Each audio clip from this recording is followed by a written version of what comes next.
ഒരാൾ സമ്പത്ത് വർദ്ധിപ്പിക്കുന്നതിനായി ഇൻവെസ്റ്റ് ചെയ്യുമ്പോൾ ആദ്യം ആ വ്യക്തിക്ക് ഉണ്ടായിരിക്കേണ്ടത് ഒരു സ്ട്രാറ്റജി അല്ലെങ്കിൽ ഒരു സിസ്റ്റം ആണ്. അതായത് ഏതൊക്കെ ഇൻവെസ്റ്റ്മെൻറ്റ് ഇൻസ്ട്രുമെൻസിൽ ഇൻവെസ്റ്റ് ചെയ്യും, എത്ര തുക ഇൻവെസ്റ്റ് ചെയ്യും, എപ്പോഴൊക്കെ ഇൻവെസ്റ്റ് ചെയ്യും, എത്ര വർഷം ഇൻവെസ്റ്റ് ചെയ്യും, എത്ര വർഷത്തേക്ക് ഇൻവെസ്റ്റ് ചെയ്യും എന്ന് കൃത്യമായി പ്ലാൻ ചെയ്ത ഒരു സിസ്റ്റം ഉണ്ടാക്കണം. അതിനുശേഷം എല്ലാം ആ സിസ്റ്റത്തിൽ അല്ലെങ്കിൽ ആ സ്ട്രാറ്റജിയിൽ പറഞ്ഞിരിക്കുന്ന രീതിയിൽ കൃത്യമായി ചെയ്യുക. ആ വ്യക്തിക്ക് അദ്ദേഹത്തിൻ്റെ ലക്ഷ്യസ്ഥാനത്തിൽ എത്തുവാൻ സാധിക്കും. ഡിസിപ്ലിൻ, അതാണ് പ്രധാനം. അത് തെളിയിക്കുന്നതിന് വേണ്ടിയുള്ളതാണ് എൻ്റെ ഈ യാത്ര.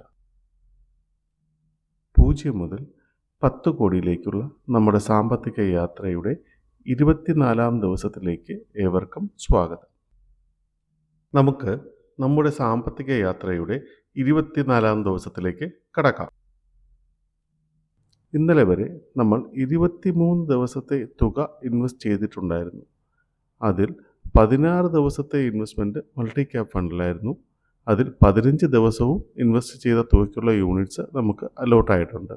250 × 15 3750 രൂപ. ഒരു ദിവസത്തെ ഇൻവെസ്റ്റ്മെൻറ്റ് ഇൻ പ്രോഗ്രസ്സിലാണ്. അതോടൊപ്പം 7 ദിവസത്തെ ഇൻവെസ്റ്റ്മെൻറ്റ് ഡെപ്റ്റ് ഫണ്ടിലായിരുന്നു. അതിൽ 7 ദിവസത്തെയും യൂണിറ്റ്സ് നമുക്ക് അലോട്ടായിട്ടുണ്ട്. 250 × 7 1750 രൂപ. ആകെ 5750 രൂപ നിക്ഷേപിച്ചതിൽ 5500 രൂപ ഇൻവെസ്റ്റ്മെൻറ്റായി കാണിക്കുന്നു.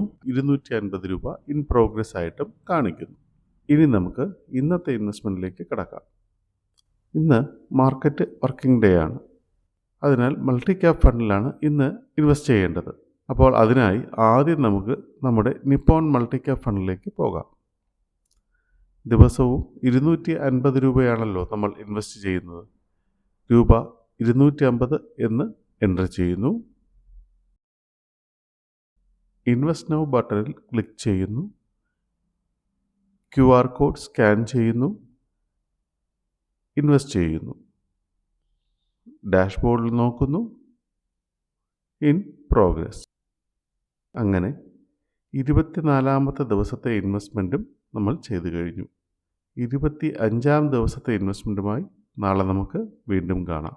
നിങ്ങളുടെ കമൻറ്റ്സ്, വാല്യുബിൾ സജഷൻസ് പോസ്റ്റ് ചെയ്യുക. Thank you.